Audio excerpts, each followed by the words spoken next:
Salut chers amis en Jésus-Christ et bon dimanche à vous tous.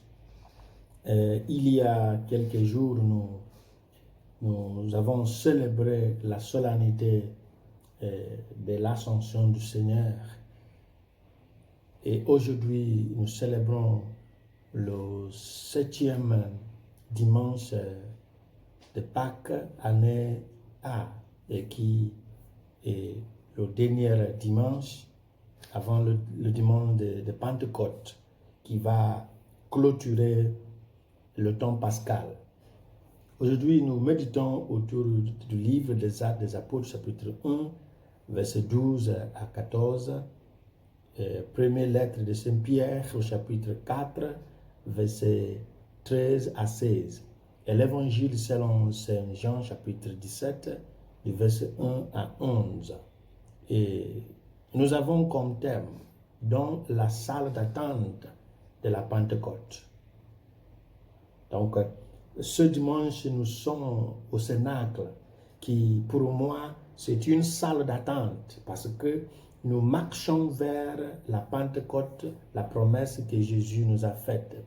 Aujourd'hui, les apôtres se sont lancés dans l'actualisation de l'instruction pré-ascension, de rester dans Jérusalem jusqu'à ce qu'ils reçoivent la puissance d'en haut, selon Luc au chapitre 24, verset 49.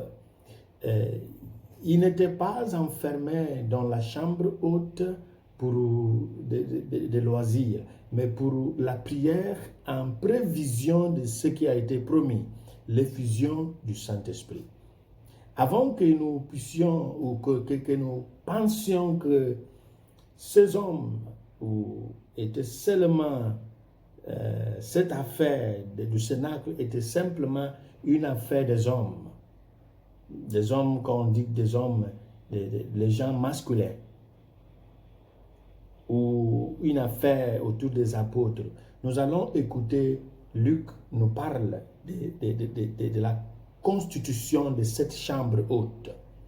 Il dit tout cela d'un commun accord se consacrèrent à la prière avec les femmes et Marie, mère de Jésus, et avec ses frères. Il y avait des apôtres, il y avait des femmes, il y avait Marie, il y avait des frères de Jésus, autrement dit, les cousins de Jésus. Ça, c'est Actes chapitre 1, verset 14. Les femmes, d'après ce qu'on vient de lire, les femmes peuvent secouer le ciel par leurs prières. Donc, la fête des prières, la fête du Cénacle n'est pas simplement une affaire des apôtres. Et la Pentecôte, le Cénacle, n'est pas une affaire de renouveau charismatique.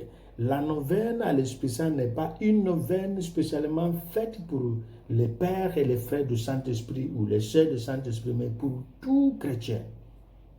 C'est surtout une invitation à une vie communautaire chrétienne. Et c'est seulement dans le contexte et dans la conscience communautaire que les dons du Saint-Esprit peuvent être donnés et utilisés, selon Éphésiens chapitre 4. C'est le contexte d'obéissance, et cette obéissance, c'est de rester en communion dans une communauté pour que l'Esprit soit donné. Parce que les dons qui seront donnés pour le bien communautaire. La prière de conviction est une prière qui déloge, ou bien qui débloque la gloire divine. Mais pourquoi doivent-ils prier s'ils sont certains que ce que Jésus a promis doit venir? Pour moi, je pense que puisque l'époux n'est plus en présence physique, les hommes avaient besoin d'une expérience qui découle d'une conviction déroulant derrière les portes fermées pour engager la main de Dieu afin de décrocher les pluies de faveur dans les affaires humaines. À ce moment-là, comme Jésus l'a indiqué à juste titre, les apôtres doivent avoir acquis une certaine degré de confiance en la personne de Jésus-Christ comme l'envoyé de Dieu. De sorte qu'ils ne peuvent que profiter de cette prise de conscience. Et la prière répond à la question de comment. Dans la prière, cette prise de conscience, dans la prière, nous répondons à l'appel de Dieu et nous rendons la présence de Dieu authentique autour de nous parce qu'elle permet un tête-à-tête avec Dieu. Dans la prière, nous voyons clairement la réalité de la promesse divine parce que la prière nous unit à celui qui a fait la promesse et nous prépare pour ce qui est promis, l'Esprit Saint. En d'autres termes, la prière étant tournée vers, et se tourner vers devient vers la source de tout. Et dans la prière, les alliances sont lubrifiées et soutenues.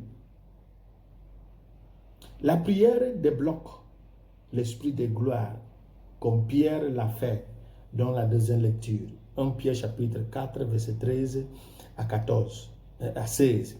Lorsque l'esprit de gloire est libéré, les hommes peuvent aller jusqu'à professer le Christ, même au prix de leur vie. Rassemblés dans la salle d'attente, le cénacle, la salle d'attente de la Pentecôte, les mots de Pierre touchent le cœur de ce qui nous fait l'essentiel de notre vie. Il déborde du cœur et il aborde le sujet de cette nouvelle vie en parlant au sens négatif. Le cénacle aura une influence. Et Pierre disait, mais qu'aucun de vous ne souffle comme meurtrier, ou voleur, ou malfaiteur. Si quelqu'un souffre comme chrétien, qu'il n'ait pas honte, mais qu'il glorifie Dieu sur ce nom. Nous sommes par là même invités à une vie de sainteté à l'image de Jésus. Mais lorsque les sages prient, celui ou ceux qui ont compris qui est Jésus, à qui nous adressons notre prière, le texte de l'évangile nous ramène au discours ou bien à la prière de Dieu de Jésus et pousse plus loin l'ascension, la gloire que Dieu le Père accorde au Fils qui a parfaitement accompli son devoir. Le Père glorifie le Fils parce qu'il a bien joué son rôle et nous a donné la vie éternelle. Et selon Saint Jean, la vie éternelle découle par la connaissance de Dieu et Jésus comme l'envoyé du Père.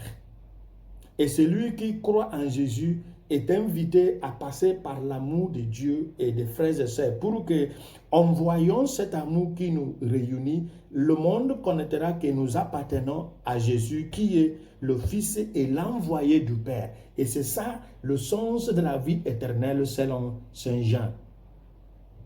Si des hommes et des femmes élèvent des mains et des voix vers le ciel dans la prière ou pour la prière, c'est le signe que nous avons connu la bonne porte à laquelle il faut frapper. Nous pouvons dire merci à Jésus de nous avoir montré le chemin du Père. Grâce à Jésus, nous savons maintenant que le Père et le Fils sont un, que tout ce que le Fils a vient du Père et que le Fils, en tant que verbe éternel, existait au commencement avec le Père. C'est une prise de conscience qui fait de nous des porteurs de foi qui engagent Dieu jusqu'à ce qu'il nous regarde avec miséricorde selon sa promesse. Isaïe chapitre 62, verset 1 et verset 5 à 7. Et c'est sans doute ce que faisaient les apôtres, les femmes et la Vierge Marie au Cénacle, d'agir sur leurs convictions. Il ne faut pas oublier le choix pour remplacer Judas qui a fait que Matthias était là. C'est parmi les gens qui ont connu le Jésus d'histoire, qui a souffert, qui a prêché, qui a fait preuve de la faiblesse divine, qui s'est laissé emporter par la colère, qui s'est laissé emprisonner. La preuve de notre foi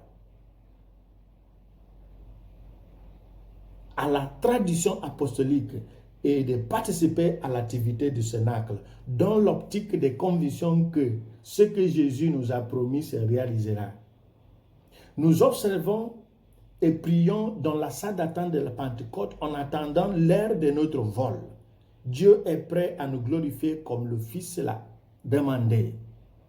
Si nous sommes prêts à remplir notre part de l'alliance avec le Père, c'est en essayant de mener une vie sainte que nous devenons saints, en priant que nous arrivons à prier, en persévérant que nous deviendrons persévérants. Demandons au Christ qui nous visite à travers l'Esprit Saint de nous envoyer l'Esprit Saint pour qu'il vienne remplir notre cœur, le cœur des fidèles, et allumer en nous le feu de son amour. Parce que en essayant, nous arriverons à faire. Par l'Esprit Saint, nous devenons avant d'apparaître, qui nous accorde cette grâce et cette bénédiction. Au nom du Père et du Fils et du Saint-Esprit. Amen. Bon dimanche à vous tous.